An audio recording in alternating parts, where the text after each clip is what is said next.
Hello and welcome to Mahamaya selection. और आप हमारे साथ जुड़ चुके हैं स्पेशल कोर्स क्लास में, जो कि है सारे ही कॉम्पिटिटिव एग्जाम्स के लिए। अगर आप बैंकिंग एस्पिरेंट हैं, या फिर आप एसएससी के लिए प्रिपेयर कर रहे हो, या फिर आप रेलवे एग्जाम्स के लिए प्रिपेयर कर रहे हो, या आप एनडीए के लिए तैयारी कर रहे हो, ये कोर्स जो है आप सबके लिए स्पेशली डिज़ाइंड है। हम सारे ही कॉम्पिटिटिव एग्जाम्स को कवर करने वाले हैं इस कोर्स के थ्रू। तो आज आप हमारे साथ हैं मैथ्स की क्लास में, जहां हम कर रहे हैं सिंपल इंटरेस्ट यानी कि साधारण ब्याज का पार्ट 2। पिछले पार्ट में मैंने सिंपल इंटरेस्ट यानी साधारण ब्याज के बेसिक्स, फॉर्मूलाज, ट्रिक्स और कुछ क्वेश्चंस डील किए हैं। तो आप हमारी प्लेलिस्ट में जाकर हमारे एसआई के पार्ट 1 को देख सकते हैं, ताकि पार्ट 2 का जो वीडियो है ये आपको और ज़्यादा अच्छे से समझ में आए। तो चलिए शुरू करते हैं आज के सेशन को। देखते हैं कि आज के सेशन में हम प्रीवियस ईयर क्वेश्चंस करने वाले हैं। एसआई से एसआई के जो कॉन्सेप्ट्स है ये तो मैंने पिछले वीडियो में ही क्लियर कर दिए थे। आज हम कुछ क्वेश्चंस को करना सीखेंगे जो बार बार एग्जाम्स में आते हैं, प्रीवियस ईयर में आए हैं और एग्जाम पॉइंट ऑफ व्यू से इम्पॉर्टेंट है। तो चलिए शुरू करते हैं आज के सेशन को और बढ़ते हैं क्वेश्चंस की तरफ। तो आज हमारा जो फर्स्ट क्वेश्चन है एसआई का, वो है कि a sum of money triples itself in 12 years at simple interest, find the rate of interest. काफ़ी कॉमन क्वेश्चन है। एसएससी की बात करें तो एसएससी का जो है वो एमटीएस और सीएचएसएल का तो ये फेवरेट क्वेश्चन है एसआई के टॉपिक से। तो चलिए देखते हैं इसमें क्या है। एक सम ऑफ मनी है, वो अपने आप को 12 साल में 3 गुना कर लेती है। यानी कि हमारा अगर प्रिंसिपल हमने x माना है, तो अमाउंट जो होगा 12 साल के बाद वो कितना होगा, 3x होगा। तो ये हमारा क्या है, अमाउंट और प्रिंसिपल। इस क्वेश्चन में बस हमें इतना समझना है कि अगर हमारा प्रिंसिपल x है, तो 12 साल बाद हमारा अमाउंट क्या ट्रिपल हो रहा है, तो वो 3x हो जाएगा। अमाउंट हमारा 3x हो जाएगा। तो एसआई हमारा कितना हो जाएगा, हमें पता है कि एसआई क्या होता है, अमाउंट माइनस प्रिंसिपल। तो ये हमारा एसआई 2x हो जाएगा। अब हमें क्या निकालना है, हमें रेट निकालना है। तो एसआई का फॉर्मूला अगर हम यूज़ करें तो ये क्या होता है, PRT/100। तो R हमारा क्या हो जाएगा, R हो जाएगा हमारा SI इंटू 100/PT। सो SI हमारा कितना है, SI 2x, हमने 100 यहाँ कर दिया। और P हमारा कितना है, P हमने x माना है तो PX। और टाइम हमारा कितना है, 12 साल, तो ये हमारा 12 हो गया। तो रेट तो हम आसानी से निकाल सकते हैं। ये हमारा कितना हो जाएगा, 200/12। 200/12 हमारा क्या कितना होता है, ये होता है हमारा 16 2/3%। यानी कि हमारा जो ऑप्शन डी है वो क्या है, करेक्ट आंसर है। चलिए अब आगे बढ़ते हैं नेक्स्ट क्वेश्चन पे। नेक्स्ट क्वेश्चन जो हमारे पास है वो है कि how much simple interest can a person get on ₹8200 at 17.5% per annum for a period of 2 years 3 months। काफ़ी सिंपल क्वेश्चन है, बस टाइम को हमें चेंज करना। टाइम कितना है, 2 साल तो हमारे 2 साल तो हमारे पास पूरे है, और 6 मंथ्स है। 6 मंथ्स कितना होता है, हाफ। यानी कि हमारे पास टाइम कितना है, 2.5 years हमारे पास टाइम है। रेट 17.5 और हमारा प्रिंसिपल कितना है, 8200। तो एसआई के फॉर्मूले पे हम इसको प्लेस कर सकते हैं, दैट इज़ PRT/100। P हमारा हो गया 8200, R हमारे पास 17.5 और T क्या है हमारा 2.5। इसे हम फ्रैक्शन में और सिंप्लीफाई करेंगे तो ये हमारे पास क्या होगा, ये होगा 5/2, या फिर आप इसे 2.5 भी लिख सकते हैं। तो हम इसे 5/2 लिखेंगे, 100 × 2। अब इसको अगर हम सॉल्व कर ले तो ये हमारे पास क्या आ जाएगा, ये हमारे पास आ जाएगा 3587.50। सो हमारा करेक्ट आंसर क्या होगा, ऑप्शन बी हमारा करेक्ट आंसर होगा। चलिए अब आगे बढ़ते हैं नेक्स्ट क्वेश्चन पे। नेक्स्ट क्वेश्चन जो हमारे पास है वो है कि in what time ₹4000 lent at 3% per annum on simple interest earn as much interest as ₹5000 will earn in 5 years at 4% per annum on simple interest। इस क्वेश्चन को हम जो है वो बहुत आसानी से भी कर सकते हैं। देखिए सबसे पहले तो मैंने बताया था कि जो हमारा एसआई होता है वो क्या होता है, वो होता है प्रिंसिपल का R × T%। पिछले वीडियो में मैंने ये बताया था कि एसआई हमारा क्या होता है, प्रिंसिपल का R × T% होता है।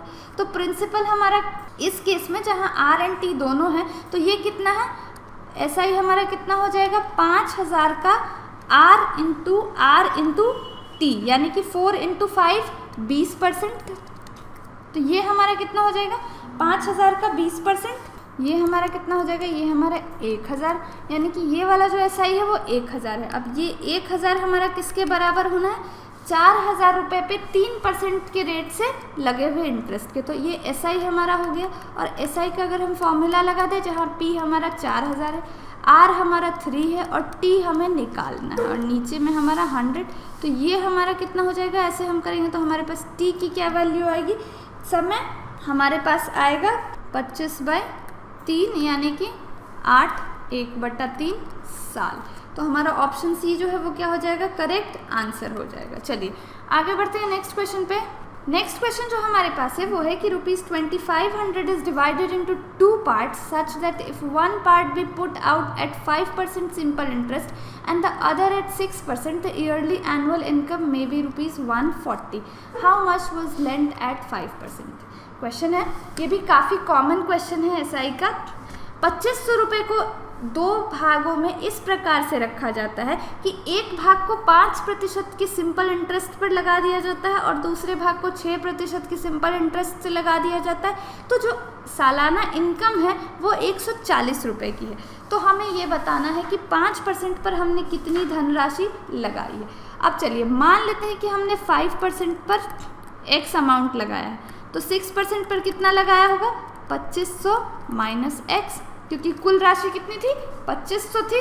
अब हमने क्या किया कि 5% से X पे जो मिल रहा है और 6% से 2500 माइनस X पे मिल रहा है, ये टोटल 140 हो जाना है। टोटल 140 क्वेश्चन में गिवन है। तो चलिए इसको निकालते, ये कैसे, यानी कि इसका SI, ये SI और ये SI दोनों क्या करेंगे, ऐड कर देने पर हमारे पास 140 आना चाहिए। चलिए अब इसको करते हैं। यहाँ पे हमारे पास P है, R है और टाइम 1 साल का है। चलिए प्लस हमारे पास P है 2500 माइनस X, R हमारा 6% है और समय हमारा 1 साल है, बाय 100, और इसका योगफल कितना है, 140, यानी फ़ायदा हमें 140 का हो रहा है। अब इसको जब हम आगे सॉल्व करेंगे तो हमारे पास X की वैल्यू क्या निकल के आएगी, हमारे पास X की वैल्यू, इसे आगे हम सॉल्व करेंगे तो ये हमारे पास 1/20 आएगा। एंड देन अगेन इसको हम सॉल्व करेंगे तो हमारे पास X की वैल्यू क्या निकल के आएगी, 1000, यानी कि हमने 5% के रेट पर 1000 रुपये लेंड किए थे। चलिए अब आगे बढ़ते हैं नेक्स्ट क्वेश्चन पे। नेक्स्ट क्वेश्चन जो हमारे पास है वो है कि a sum of money at simple interest amounts to ₹815 in 3 years and ₹854 in 4 years। The sum is, काफ़ी अच्छा क्वेश्चन है ये भी। देखिए यहाँ पे हमारे पास प्रश्न क्या है कि एक जो अमाउंट है वो 3 साल में, एक हमारे पास सर्टेन प्रिंसिपल है, ये 3 साल में 815 रुपये देती है और 4 साल में 854 रुपये सिंपल इंटरेस्ट पे। तो हमें वो सम बताना है। अब हमें ये मालूम है कि SI में हर साल का जो इंटरेस्ट होता है, हर साल का जो इंटरेस्ट होता है वो क्या होता है, बराबर होता है। इंटरेस्ट बराबर होता है। अब अगर जितना SI पहले साल का होगा उतना ही SI दूसरे साल का और उतना ही तीसरे साल का। तो अगर हम 4 सालों में से 3 सालों के अमाउंट को माइनस कर दे तो हमारे पास SI 1 साल का तो निकल जाएगा ना, यानी कि 854 में से जब हम 815 को माइनस करते हैं तो ये 1 साल का SI होगा कितना, 39।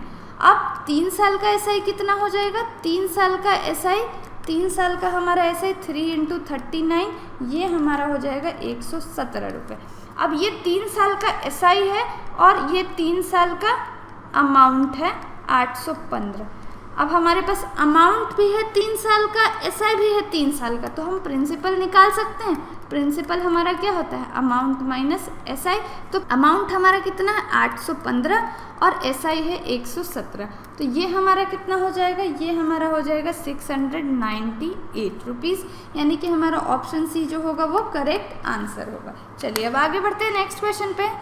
An automobile financer claims to be lending money at simple interest, but he includes the interest every 6 months for calculating the principal. If he is charging an interest of 10%, the effective rate of interest becomes। काफ़ी अच्छा question है ये। देखिए question में क्या है कि एक जो फाइनेंसर है वो क्या करता है कि पैसों को लगाता है, तो वो जब वो पैसे देता है तो सिंपल इंटरेस्ट पे देता है, लेकिन वो हर 6 महीने के बाद सिंपल इंटरेस्ट को प्रिंसिपल पे कैलकुलेट करता है, यानी हर 6 महीने बाद जो अमाउंट होगा वो उसका प्रिंसिपल हो जाएगा अगले 6 महीनों के लिए। तो अगर अभी उसका इंटरेस्ट रेट 10% का है तो इफेक्टिव रेट ऑफ इंटरेस्ट क्या हो जाएगा ये हमें बताना है। चलिए इस क्वेश्चन को करते हैं। मान लेते हैं कि जो सम है ना वो 100 रुपये है। चलिए 100 रुपये है तो पहले 6 महीने SI फॉर फर्स्ट 6 मंथ्स, शुरू के 6 महीनों के लिए SI हमारा कितना होगा, शुरू के 6 महीनों के लिए SI हमारा हो जाएगा 100, रेट ऑफ इंटरेस्ट 10 और 6 महीने हैं तो ये हम 1/2 लिखेंगे यानी आधा साल, नीचे 100। ये हमारे पास कितना हो जाएगा, ये हमारे पास 5 हो जाएगा, यानी कि 6 महीनों का SI 5। अब हम SI फॉर लास्ट 6 मंथ्स, 6 महीनों के बाद वो क्या करता है, वो प्रिंसिपल जो अब नया प्रिंसिपल होगा यानी जो अमाउंट, ये तो SI हो गया, अमाउंट कितना यहाँ हो जाएगा 105, क्योंकि सम हमारा प्रिंसिपल 100 और ये SI 5, अमाउंट टोटल 105। तो जो लास्ट 6 मंथ्स के लिए वो SI कैलकुलेट करेगा तो उसका प्रिंसिपल कितना होगा 105, इंटरेस्ट रेट 10 और ये भी आधे साल यानी कि 6 महीने के लिए बटा 100। आगे इसको सॉल्व करेंगे तो ये हमारे पास 5.25 आएगा, ये कितना है 5.25। तो अब टोटल अमाउंट कितना हो जाएगा हमारा, टोटल अमाउंट, टोटल हमने पहले 100 रुपये हमारा था प्रिंसिपल, फिर 5 रुपये, फिर 5.25, तो ये टोटल हमारा हो जाएगा 110.25। और ये क्या है हमारा अमाउंट है, प्रिंसिपल हमने कितना माना था 100 माना था, तो SI का जो रेट होगा वो क्या होगा 110.25 माइनस 100 यानी कि 10.25 हमारा इफेक्टिव रेट होगा 10.25%। चलिए ऑप्शंस देख लेते हैं। जो हमारा ऑप्शन बी है 10.25%, ये हमारा करेक्ट आंसर होगा। चलिए अब आगे बढ़ते हैं नेक्स्ट क्वेश्चन पे। नेक्स्ट क्वेश्चन जो हमारे पास है वो है कि A lent ₹5,000 to B for 2 years and ₹3,000 to C for 4 years on simple interest at the same rate of interest and received 2,200 in all from both of them as interest.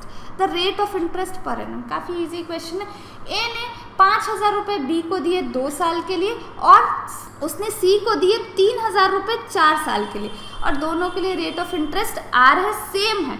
दोनों से जो इंटरेस्ट मिला है उनका सम कितना है 2,200 रुपये। तो अब हमें रेट ऑफ इंटरेस्ट बताना है। चलिए इसको सॉल्व करते हैं। सबसे पहले तो पहला SI जो B से मिलेगा और SI जो हमें C से मिलेगा वो टोटल 2,200 के करीब होना चाहिए। अब B से हमें कितना मिलेगा 5,000, B को 5,000 रुपये दिए हैं 2 साल के लिए और रेट ऑफ इंटरेस्ट R है by 100।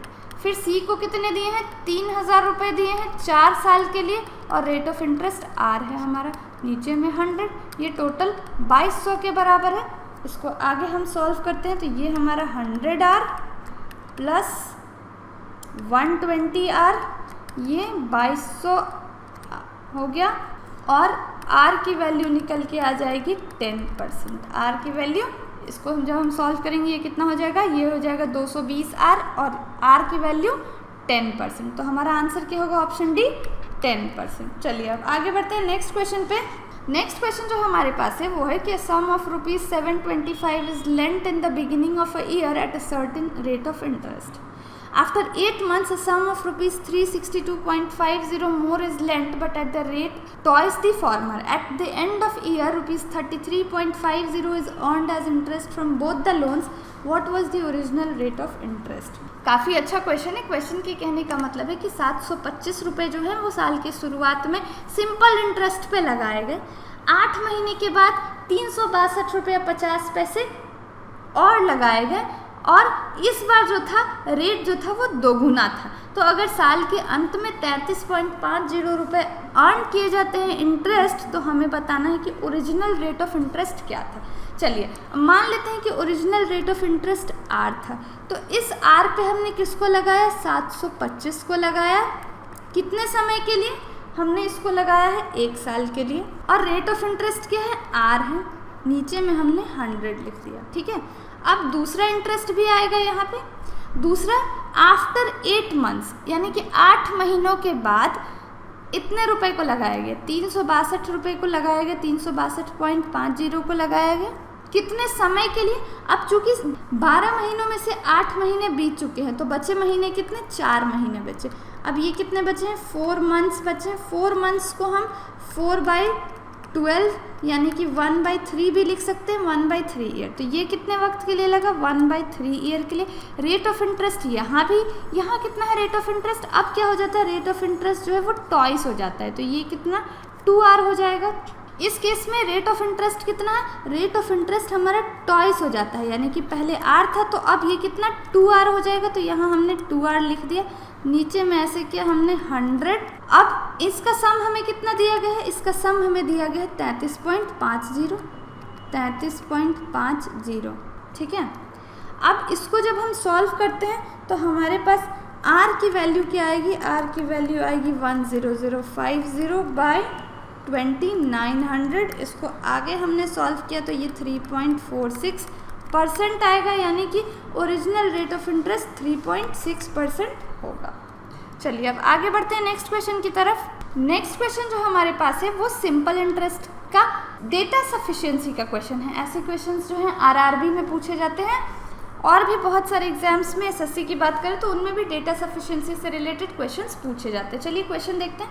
Simple interest on a sum of money is ₹50। SI हमारा कितना है? 50 रुपये।